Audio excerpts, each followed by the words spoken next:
Ми всі українці.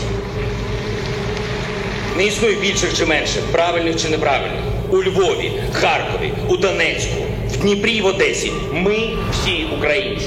Спасибо большое.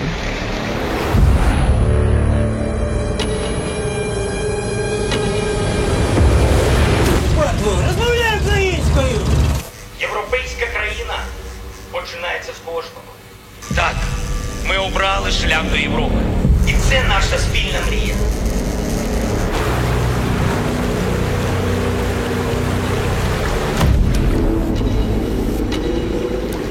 І наше найперше завдання – припинення вогню на Донбасі.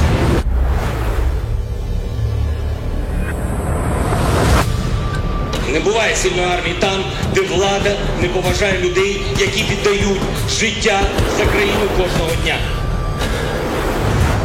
Задля того, щоб наші герої більше не гинули, я готовий на все. Я зроблю все, аби ви відчували повагу. Це гідне, а головне стабільне, фінансово забезпечене. Протягом свого життя я намагався робити все, щоб українці посміхалися. Наступні 5 років я зроблю все, українці, щоб ви не плакали. Дякую.